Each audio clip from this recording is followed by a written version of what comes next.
روشن نشانیوں کے ساتھ آئے، پھر بھی تم ایسے ظالم تھے کہ ان کے پیٹ موڑتے ہی بچڑے کو معبود بنا بیٹھے۔ پھر ذرا اس وعدے کو یاد کرو جو طور کو تمہارے اوپر اٹھا کر ہم نے تم سے لیا۔ ہم نے تاکید کی تھی کہ جو ہدایات ہم دے رہے ہیں ان کی سختی کے ساتھ پابندی کرو اور کان لگا کر سنو۔ تمہارے اسلاف نے کہا کہ ہم نے سن لیا مگر ہم مانیں گے نہیں۔ ان کی باطل پرستی کا یہ حال تھا کہ دلوں میں ان کے بچڑا ہی بسا ہوا تھا۔ کہو اگر تم مومن ہو تو یہ عجیب ایمان ہے تمہارا جو ایسی بری حرکتوں کا تمہیں حکم دیتا ہے۔ یہ ایک طرف اپنے آپ کو مومن کہتے ہو اور دوسری طرف شرک کرتے ہو اور بچڑے کو خدا کہتے ہو۔ ان سے کہو اگر واقعی اللہ کے نزدیک آخرت کا گھر تمام انسانوں کو چھوڑ کر صرف تمہارے لیے مخصوص ہے تب تو تمہیں چاہیے کہ موت کی تمنا کرو۔ ان کے غلط عقیدے کی تردید کی جا رہی ہے جس میں یہ سمجھتے تھے کہ آخرت میں انہیں بہت اعزاز و اکرام ملے گا، کس بنا پر کہ یہ بنی اسرائیل میں سے ہیں۔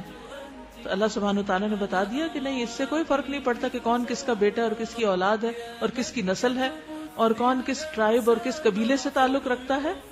اصل بات یہ ہے کہ اللہ تعالیٰ نے جو کامیابی کا ایک کرائیٹیریا دیا ہے اس پر جب تک پورے نہیں اترو گے تو کامیاب نہ ہو سکو گے۔ تو اگر تم یہ سمجھتے ہو، تمہارا یہ عقیدہ درست ہے کہ تم آخرت میں کامیاب ہوگے، تو پھر موت کی تمنا کرو، دنیا میں کیوں رہ رہے ہو؟ یقین جانو یہ کبھی اس کی تمنا نہ کریں گے، اس لیے کہ اپنے ہاتھوں جو کچھ کما کر انہوں نے وہاں بھیجا ہے اس کا تقاضا یہی ہے کہ وہاں جانے کی تمنا نہ کریں۔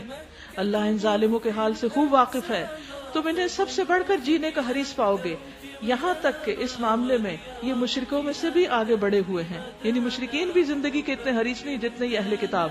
ان میں سے ایک شخص یہ چاہتا ہے کہ کسی طرح 1000 برس جیے، حالانکہ لمبی عمر بہرحال اسے عذاب سے تو دور نہیں پھینک سکتی۔ جیسے کچھ اعمال یہ کر رہے ہیں اللہ تو انہیں دیکھ ہی رہا ہے۔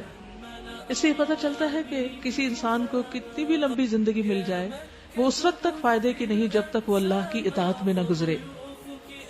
ان سے کہو جو کہ جبریل سے عداوت رکھتا ہو۔ اب یہ جبریل سے عداوت کی بات کیا تھی؟ نبی صلی اللہ علیہ وسلم اور آپ کی کتاب پر ایمان لانے کا جب کہا گیا تو انہوں نے پوچھا کہ کتاب آپ کے پاس کیسے آئی؟ تو آپ نے بتایا کہ جبریل کے ذریعے آئی ہے۔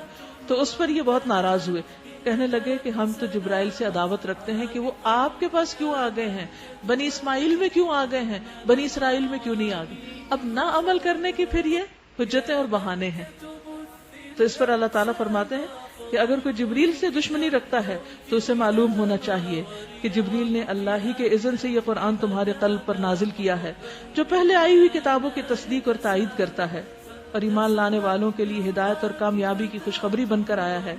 اگر جبریل سے ان کی عداوت کا یہی سبب ہے تو کہہ دیجئے جو اللہ اور اس کے فرشتوں اور اس کے رسولوں اور جبریل اور میکائیل کے دشمن ہیں اللہ ان کافروں کا دشمن ہے۔ یاد رکھیے جو اللہ کے دوست کا دشمن ہوتا ہے اللہ اس کا دشمن ہوتا ہے، اور اللہ سبحانہ وتعالیٰ اس کو جنگ کی دعوت دیتا ہے۔ من عاد لی ولیا، جس نے میرے دوست سے دشمنی کی، یعنی جو اللہ کا محبوب ہو اس کا وہ دشمن بن گیا یا اس کے پیچھے پڑ گیا، اللہ سبحانہ وتعالیٰ خود اس سے نبٹ لے گا۔ پھر فرمایا ہم نے تمہاری طرف ایسی آیات نازل کی ہیں جو صاف صاف حق کا اظہار کرنے والی ہیں، اور ان کی پیروی سے صرف وہی لوگ انکار کرتے ہیں جو فاسق ہیں۔ تو آیات کو کون نہیں مانتا، عمل کون نہیں کرتا؟ جو فاسق ہوتا ہے۔ کیا ہمیشہ ایسا ہی نہیں ہوتا رہا کہ جب انہوں نے کوئی عہد کیا تو ان میں سے ایک نہ ایک گروہ نے اسے ضرور ہی بالائے طاق رکھ دیا، یعنی وعدے توڑے؟ اور فاسق کون ہوتے ہیں؟ جو عہد توڑے اللہ کے۔ بلکہ ان میں سے اکثر ایسے ہی ہیں جو سچے دل سے ایمان نہیں لاتے، اور جب ان کے پاس اللہ کی طرف سے کوئی رسول اس کتاب کی تصدیق اور تائید کرتا ہوا آیا جو ان کے ہاں پہلے سے موجود تھی، تو ان اہل کتاب میں سے ایک گروہ نے کتاب اللہ کو اس طرح پس پش ڈالا گویا کہ وہ کچھ جانتے ہی نہیں، اور لگے ان چیزوں کی پیروی کرنے جو شیاطین سلیمان علیہ السلام کی سلطنت کا نام لے کر پیش کیا کرتے تھے، حالانکہ سلیمان علیہ السلام نے کبھی کفر نہیں کیا۔ کفر کے مرتکب تو وہ شیاطین تھے جو لوگوں کو جادوگری کی تعلیم دیتے تھے۔ جب کسی قوم میں زوال آتا ہے تو وہ قوم اللہ کی کتاب اعلیٰ ترین علم کو چھوڑ کر خرافات میں پڑ جاتی ہے، جادو، ٹونا ٹوٹکا اور اس طرح کی چیزوں میں دلچسپی لینے لگتی ہے۔ وہ پیچھے پڑے اس چیز کے جو بابل میں 2 فرشتوں ہاروت و ماروت پر نازل کی گئی تھی، حالانکہ وہ فرشتے جب بھی کسی کو اس کی تعلیم دیتے تو پہلے صاف طور پر متنبہ کر دیتے کہ ہم تو محض ایک آزمائش ہیں، تم کفر میں مبتلا نہ ہو۔ پھر بھی یہ لوگ ان سے وہ چیزیں سیکھتے تھے جس سے شوہر اور بیوی میں جدائی ڈال دیں۔ یہ دنیا کا سب سے بڑا جرم ہے، ابلیسی حرکت ہے کہ جس میں کسی گھر کو توڑا جائے۔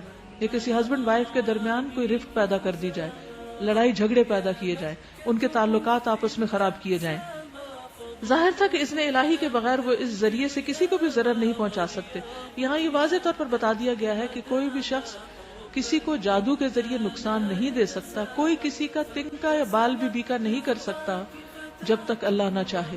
يا مكة بث الأنساما فضيوفك أهدوك وئاما ورياضك أهدت لمدانا حبا به